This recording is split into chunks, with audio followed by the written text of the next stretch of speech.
My name is Angela Baker. I'm 33 years old, and I never imagined I'd be telling the world about the man who almost destroyed me. We met at a neighborhood gathering in the summer. He was charming, the kind of man who made everyone laugh. When he asked for my number, I felt lucky.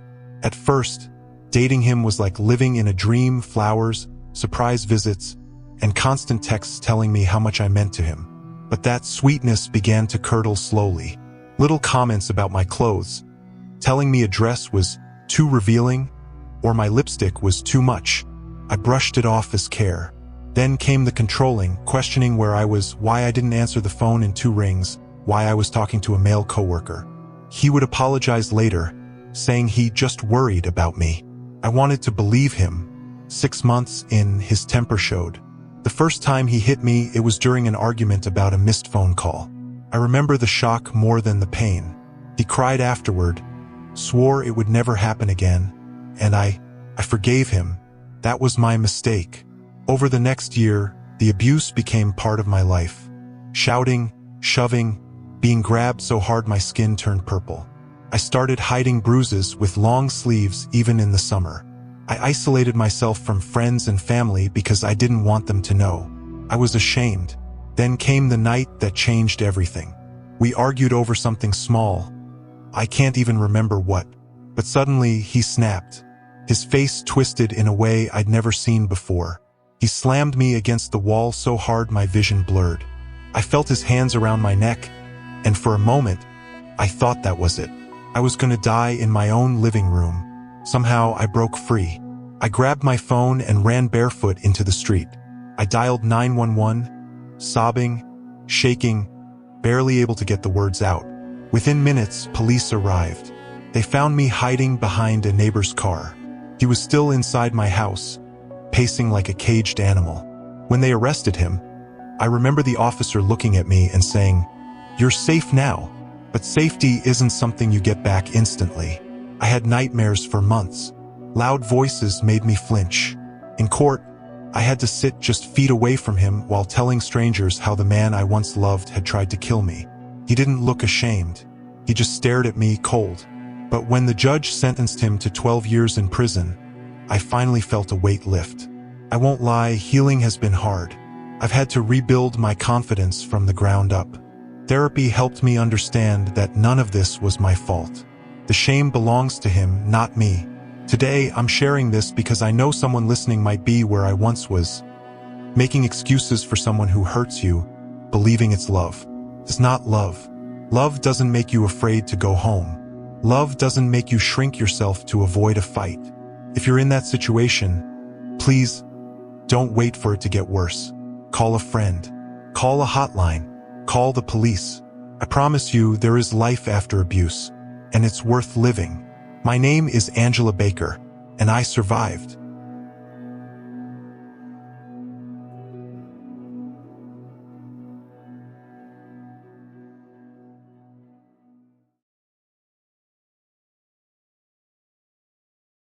The night Asha disappeared, a storm was raging outside. The wind howled, the rain beat against the windows. But inside, our house was warm and safe. I tucked her into bed, just as I always did. She was 9 years old, a shy and kind girl who loved to read. I kissed her goodnight and I went to bed, a mother with a sleeping child. When I woke up in the morning, the storm was gone, but so was she. The trauma of a disappearance is a different kind of pain. When a child is abducted, you have an enemy. But when a child walks away from their own home, in the middle of a storm, you are left with only one question. Why? The world became a blur of police sirens, television cameras, and endless questions. We put up posters with her smiling face on every lamppost, every store window. We walked the streets, calling her name. We held onto the hope that she was out there somewhere, that she would come home. But a part of us was always asking, why? Why did she leave? Was she scared? Was she in trouble? Was she running from something? For 20 years, my family has been living with that emptiness, that gnawing uncertainty that never truly fades. Every lead, every whisper, every lie just rips open the wound again. The trauma of the unknown is a different kind of burden. It is a constant reminder that the person you thought you knew, the child you thought you had, was a mystery to you. My search for Asha has been a fight for my daughter's memory. We have spent decades of our lives fighting for our daughter. We have traveled the world, we have spoken to countless people, and we have never given up hope that one day we will find the truth. The world may have forgotten about her, but we have not. Her memory is a fire that burns in our hearts, and it is a fire that will never go out. Asha may be gone, but her story is not a story of a tragic loss. It is a story of a family's love, a love that is so strong, it can never be broken. It is a story of a family that has to live with a constant, unyielding unknown. And I will continue to tell her story, so that the world can remember the life that was taken away on a final night of a storm by a lie.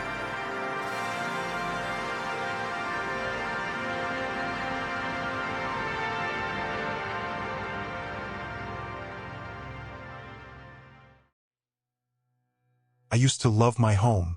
It was a beautiful, quiet place in a small suburban neighborhood. It was a place of safety, of warmth, of laughter.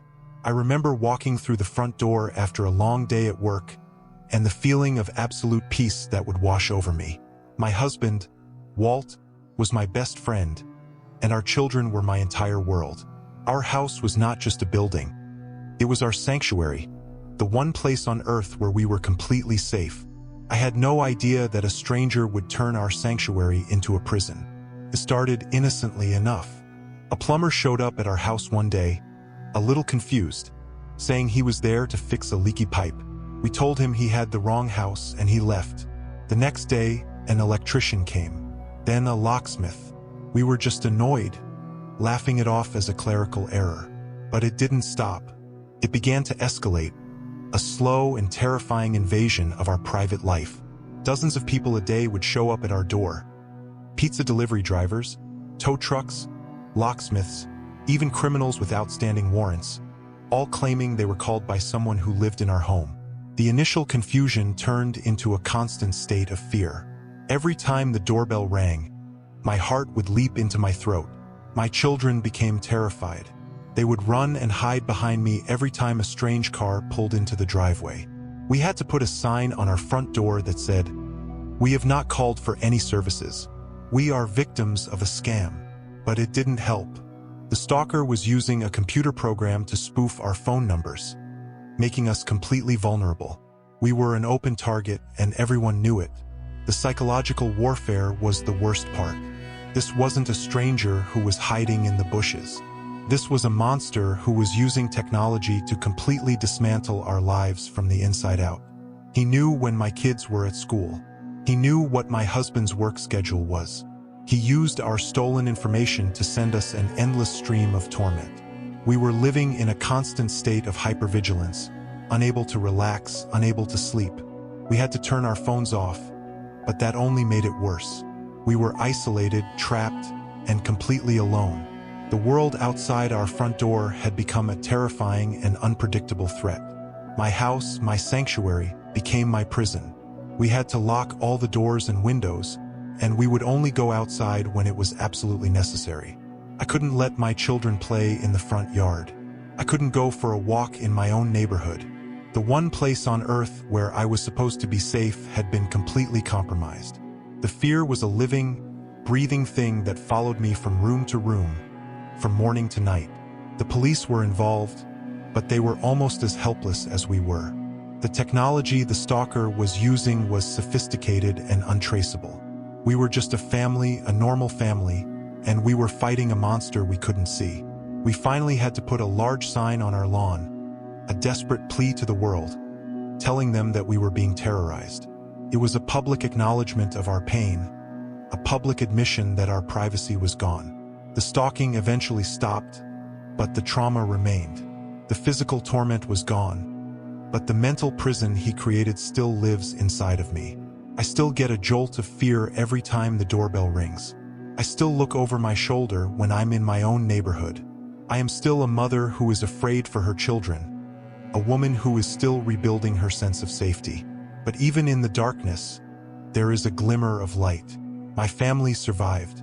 We are stronger now, The stalker tried to break us, but he only brought us closer together. He tried to take our home, but he couldn't take our love for each other. We are on a long journey to heal, but we are doing it together. We are no longer prisoners, we are survivors.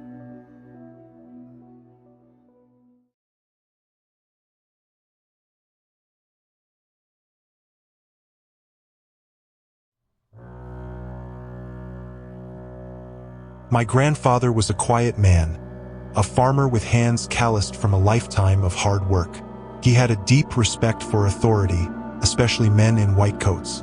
He would tell me stories about a doctor who would come to our small Alabama community. The doctor had a kind smile and a promise. He would treat the bad blood that ailed the men. He would give them a free meal, a ride to the clinic, and a handshake that felt as good as any medicine. My grandfather, like so many others, believed him. He believed that he was being taken care of. But that was a lie. The promise was a lie, the kind smile was a lie, and the medicine was a lie. My grandfather and 398 other men were never given medicine. They were part of a study, the Tuskegee syphilis study, where they were left to suffer from a disease they didn't even know they had. They were told they were being treated, but in reality, they were simply being observed. Their bodies were a laboratory, and their lives were a variable in an experiment that lasted for 40 years. The trauma of that betrayal runs so deep in my family. It wasn't just a lie that was told to my grandfather. It was a lie that was told to an entire generation of men. It was a lie that was told to the wives who contracted the disease. It was a lie that was told to the children born with congenital syphilis. The pain of it is not something that you can see. It is a quiet, simmering anger that exists in the heart of our community. It is a fear of doctors, a distrust of medicine, a deep-seated belief that we cannot trust the very people who are supposed to protect us. My grandmother used to tell me that the doctors weren't evil. They were just men who were blinded by their work, who saw my grandfather not as a person, but as an object. But that doesn't make it any less of a betrayal. They had a cure. They had penicillin in the 1940s, a cure that could have saved my grandfather and so many others, but they withheld it. They let the disease run its course so they could watch what happened. They saw my grandfather as less than human, and that is a kind of trauma that can never truly be healed. My grandfather passed away a long time ago, a victim of a study that ended in 1972 but whose trauma still lives on. The story of that study was buried for so long. It was a secret, a dark chapter of our history that no one wanted to talk about. But it is a story that needs to be told. It is a story that needs to be brought out of the darkness and into the light. And that is why I am sharing it now. By telling this story, by bringing this trauma to the fire, I am not only honoring my grandfather, but I am also shining a light on a dark part of our history. I am sharing a story of profound betrayal, but also a story of a community that survived. We survived the lie. We survived the pain. We are here to tell the story, to remember the men, and to ensure that a betrayal of that magnitude never happens again.